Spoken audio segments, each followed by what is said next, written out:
Hi అండి. ఏ story నచ్చితే subscribe చేసుకోవచ్చు కదా! శౌర్య ఆఫీస్‌కి రాలే సీత. ఒకసారి వాడిని కలవాలి. సరే రామ్ గారు. తల సరిచేసుకో నీట్‌గా లేదు అంటాడు రామ్. అంటూ నీట్‌గా తల సరిచేసుకొని వెళ్దామా అంటుంది సీత. ఏంటి ఇలానే వచ్చేస్తావా అంటూ సోఫాలో ఉన్న చున్నీ తీసుకుని నిండుగా సీతకి కప్పాడు. ఎందుకో తనకు తెలియకుండానే తలదించుకుంది సీత. ఏంటి సిగ్గుపడుతున్నావా? నువ్వు సిగ్గు కూడా పడతావా? రామ్ గారు ఏంటి? ఏంటి మీరు అంటూ కోపంగా బయటికొచ్చి కారెక్కింది సీత. నవ్వుతూ ఆమె వెనకే వెళ్లి కారెక్కి అమ్మాయిలు సిగ్గుపడితే చూడటానికి బావుంటుంది అంటారు కానీ అదేంటే నువ్వు సిగ్గుపడుతుంటే నాకు నవ్వొస్తుంది. నిన్ను హా! ఏం చేస్తావు? అయినా సిగ్గు లేదంటే నీకు? వంటి మీద చున్నీ ఉంచు. లేదో చూసుకోవా? ఇది మరీ బావుంది. మీరే కదా వచ్చి నిద్ర లేపారు. కాఫీ ఇచ్చారు తాగాను. తాగావు. వంటి మీద చున్నీ ఉందో లేదో చూసుకోలేదు అంతే. జరిగిపోయిన దాన్ని ఎన్ని సార్లు దెప్పి పొడుస్తారు? ఏ మాటికి ఏ మాటి మాటికి చున్నీ ఉందో లేదో చూసుకోవా అంటే మీకు సిగ్గుగా ఉందా? మిమ్మల్ని అంటూ కోపంగా రామ్ భుజంపై కొట్టింది సీత. ఏయ్! ఏంటే చెయ్యి లేస్తుంది? ఇంత వయసు వచ్చినా చున్నీ వేసుకోవటం రాదు కానీ సిగ్గు లేకుండా నన్ను కొడుతుంది. అన్నిసార్లు సిగ్గు లేదా? లేదా అనకండి. వినటానికి చాలా చిరాగ్గా ఉంది. ఉంటుంది ఉంటుంది. ఎందుకుండదు? అసలేంటి మీరు నా మీద పడుతున్నారు? ఏయ్! సీత ఏంటి? చురుగ్గా చూసింది. పైకి కనిపించవు కానీ నీలోనూ చాలా ఉందే. ఏముంది నాలో? ఇప్పుడు నువ్వు ఎలా చూసావు? నేను ఎలా చూసాను బానే చూసాను. బాగా చూడటం వేరు. అదో రకంగా చూడటం వేరు. నేనేం అదో రకంగా చూడలేదు. మామూలుగానే చూసానంటుంది. అబద్ధాలాడావంటే కారు నుంచి గెంటేస్తాను అంటారు. గెంటు. నువ్వు గెంటుతావనే చూస్తున్నాను. ఊరుకుంటున్నాను కదా అని ఎక్కువ చేయకు అంటూ చూపుడు వేలు చూపించింది సీత. వెంటనే ఆమె చూపుడు వేలు పట్టుకొని ఏంటే ఎక్కువ చూస్తున్నావు? అబ్బా ప్లీజ్ నొప్పిగా ఉంది వదలండి. అబ్బా రాంగారు ప్లీజ్ ప్లీజ్ అంటూ ఆమె మెలికలు తిరిగేసరికి చెప్పు ఇంకెప్పుడైనా నా మీద తిరగబడతావా? పడను. అస్సలు పడను. ముందు వదలండి అంటూ చేతిని వెనక్కి తీసుకొని ఉఫ్ ఉఫ్ అంటూ ఊదుకొని అసలు నీకు చెయ్యి ఇవ్వు. నలపటం కాదు మొత్తం విరిచేస్తా. దరిద్రం వదిలిపోతుంది. అమ్మో! విరిచినా విరిచేస్తాడు. ఎందుకొచ్చింది? కాసేపు నోరు మూసుకొని ఉంటే నయం అనుకుని విండో బయటికి చూసింది. కానీ రామ్ మాత్రం ఎంతకీ తన అల్లరి ఆపలేదు. ఏదో ఒక రకంగా ఆమె చేతిని పట్టుకోవటం, బుగ్గగిల్లటం చేస్తూనే ఉన్నాడు. సీత కోపం తమాయించుకొని నా టైం వచ్చినప్పుడు చెప్తాను నీ సంగతి. ఏంటే లోలోపల తిట్టుకుంటున్నావా? నన్నేం చేయలేక అంటూ నవ్వుతూ అడిగాడు. ఆ! నాకు వేరే పని లేదు అంటూ రామ్‌ని చూసింది సీత. అతని ముఖం ఎంతో సంతోషంగా ఉంది. ఏంటే అందంగా ఉన్నానా? కార్ పార్క్ చేస్తూ అన్నాడు. మరే మాటలేంటి? మరి నీ అందం చూసి కుళ్ళుకుంటున్నాం. నా అందం అలాంటిదే. కానీ వస్తావా లోపలికి? తెలిసే అడుగుతున్నావా? కోపంగా అడిగింది సీత. సారీనే మర్చిపోయాను. నేను సౌరిని కలిసొస్తాను. నువ్విక్కడే ఉండు. సరే రాంగారు అని సీత అనగానే రామ్ వెళ్తూ వెళ్తూ వెనక్కి వచ్చి సీత దగ్గరకొచ్చాడు. ఏమైంది? నీలో నాకు నచ్చేదేంటో తెలుసా? ఏంటి? నా అందమా? వెటకారంగా అడిగింది సీత. కాదు.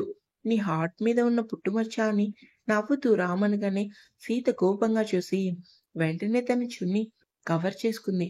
సిగ్గులేదా నీకు అలా చెప్పటానికి? నాకెందుకే సిగ్గుపడుతున్నా పడుకున్నావు కనిపించింది. చూడటం తప్పు అని నాకు తెలుసు. కానీ నువ్వు నా భార్యవే కదా! నిన్ను అంటూ అతన్ని ఏమనలేక తల కొట్టుకుంది సీత. రామ్ నవ్వుతూ లోపలికెళ్ళాడు. సీత మాత్రం రామ్‌ని మనసులోనే తెగ తిట్టుకొని తీసుకొని చదువుకుంది. రామ్ నువ్వా? రా నాన్న లోపలికి. బావున్నారా ఆంటీ? బావున్నాం రామ్. నువ్వెలా ఉన్నావు? సీత ఎక్కడ? తను చదువుకుంటుందా ఆంటీ? ఎగ్జామ్స్ కదా! అవునా? సరే కూర్చో నాన్న. కాఫీ తీసుకొస్తాను. వద్దాంటీ వచ్చే ముందే కాఫీ తాగాను. వాడేంటి ఈరోజు ఆఫీస్‌కి రాలేదు? తలనొప్పిగా ఉందని రాలేదు రామ్. వాడు చిన్నదానికి కూడా ఆఫీస్ మానేసే రకమైతే కాదాంటీ. ఏంటి తేడాగా మాట్లాడుతుందనుకుని వాడు రూమ్‌లోనే ఉన్నాడా? నాన్న. థాంక్స్ ఆంటీ అంటూ పరుగులాంటి నడకతో శౌర్య రూమ్‌కొచ్చి షాకయ్యాడు రామ్.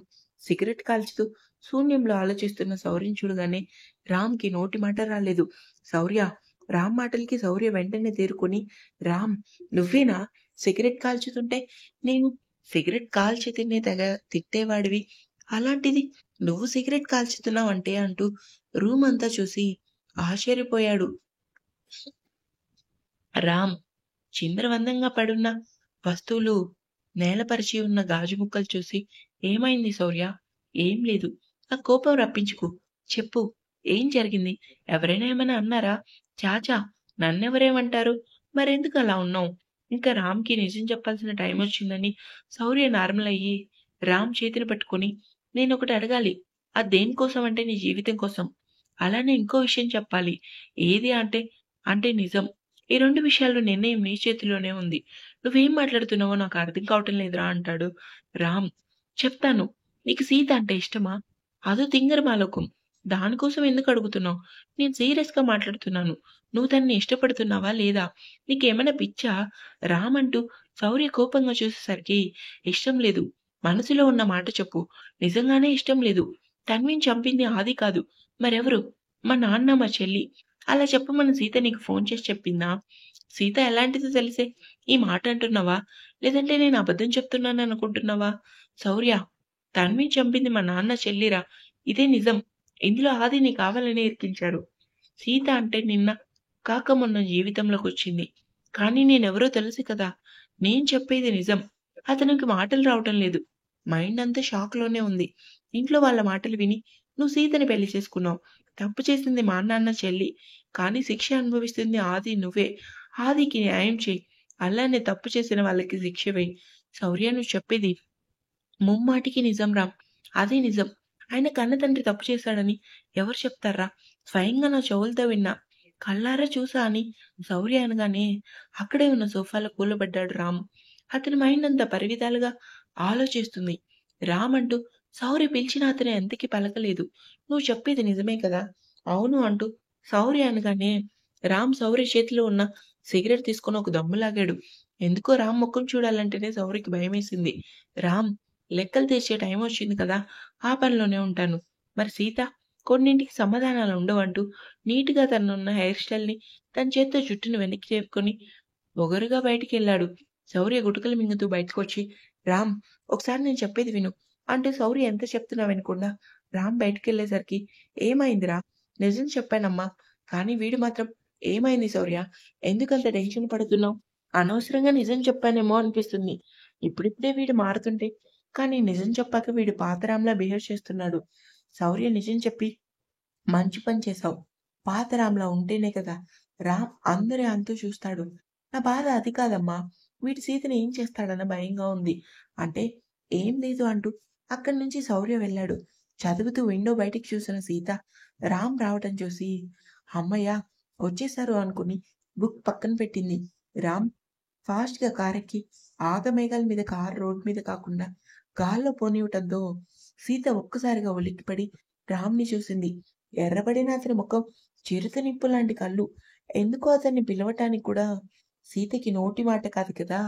అతన్ని కదిలించాలంటేనే భయమేసింది. ప్రాణాలు గుప్పిట్లో పెట్టుకుని భయంగా చూసింది. దేవుడా! ఏమైంది వీడికి? నీ దగ్గరికి రావాలని ఆరాటపడుతున్నాడా? కారు గాల్లో నడుపుతున్నాడు అనుకుని ఆమె లోలోపలే భయంతో బిక్క చచ్చిపోయింది. రామ్‌గారు పిలుద్దామని అనుకుంటుంది కానీ ఆమె గొంతు పెగలటం లేదు. చాలా భయమేసింది సీతకి. కాసేపటికి కారు సిటీకి దూరంగా ఆగటంతో రామ్ వెంటనే కారు దిగి అక్కడే ఉన్న కొండ దగ్గరికెళ్ళి కోపంతో గట్టిగా "హా" అంటూ అరిచాడు. ఆ అరుపుకి సీతకి ఎంతగా భయమేసిందంటే కారు దిగటానికి కూడా భయమేసింది. అసలేమైంది ఈ మనిషికి? ఎందుకిలా ఉన్నాడనుకుని ఆలోచిస్తుండగా శౌర్య దగ్గర నుంచి ఫోన్ రావడంతో "హలో అన్నయ్య, సీత, అన్నయ్య వాడు నీ దగ్గరే ఉన్నాడా? అన్నయ్య అసలేమైంది? రామ్ గారిని చూస్తుంటే భయమేస్తుంది. చాలా కోపంగా ఉన్నారన్నయ్య. వాడికి నిజం చెప్పేశానమ్మా. అన్నయ్య అవును. వాడిని నువ్వే జాగ్రత్తగా చూసుకోవాలి. వాడి ముఖం చూడాలంటేనే భయమేస్తుంది. సీత ఈ టైంలో వాడు వినేది నీ మాటే. ఆయన ముఖం చూస్తేనే నాకు గొంతు పెగలటం లేదన్నయ్య. వాడి బాధంతా నీకోసమే. ఇప్పుడు నీకేం చెప్పలేను సీత. నా మాటలు అర్థం చేసుకో అంటూ శౌర్య ఫోన్ కట్ చేయగానే సీత ఆలోచిస్తూ రామ్ గారు ఎందుకు నా కోసం బాధపడతారో అనుకుని భయంగా కారు దిగింది సీత. అతని దగ్గరికి వెళ్దామన్నా ఆమెకి అడుగు ముందుకేయటం లేదు కానీ ధైర్యం తెచ్చుకొని అతని దగ్గరకొచ్చింది. రామ్ గారు మౌనంగా ఉంటాడు. రామ్ గారు నుదిటిన పట్టిన స్వేదాన్ని తుడుచుకొని భయంగా చూసింది. ఆమెకేం తెలుసు అతని మనసులో ఏముందో? అలా 100 సార్లు పిలిచినా అతను పలకలేదు. పిలిచి పిలిచినా అలసిపోయినా అతని వెనకే నిలబడింది సీత. అరగంట కాస్త గంట, గంట కాస్త 2 గంటలయింది.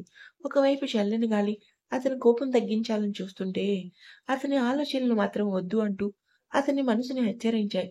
చల్లని గాలి, వేగంగా వీస్తున్న పున్నమి చంద్రుడు, కోపం తగ్గించుకో రామంటూ తన వెలుగును చూపిస్తున్న అతను మాత్రం ఈ లోకంలో లేడు. మండే అగ్నిపర్వతంలా ఉన్నాడు. ఏదైతే జరుగుతుందని మెల్లగా రామ్ భుజంపై చేయి వేసి, చాలా భయంగా ఉంది. ప్లీజ్ మాట్లాడు.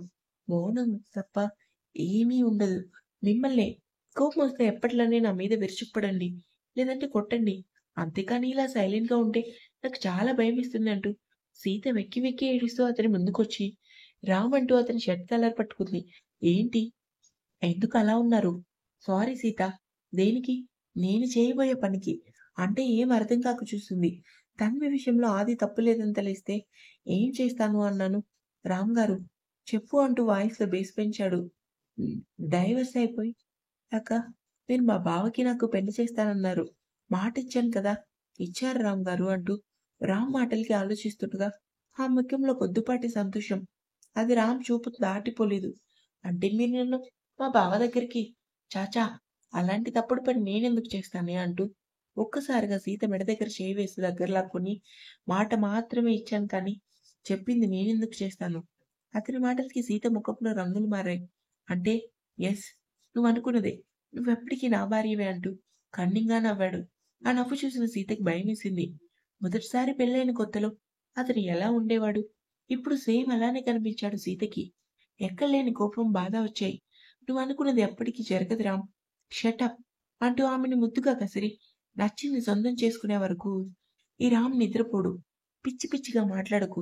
నా మనసులో ఎప్పటికీ మా బావనే ఉంటాడు. సీత పక్కన ఆదినే కాని రామ్ కాదు. ఏయ్ అంటూ సీత జుట్టు మెల్లగా పట్టుకొని సీత పక్కన ఆది అంటే రామ్. అర్థమవుతుందా? రామ్, సీత ఎప్పటికీ విడిపోరు. చల్ ఇంక పద అంటూ రామ్ నవ్వేసరికి సీతకు మతిపోయింది. ఇంకా ఉంది.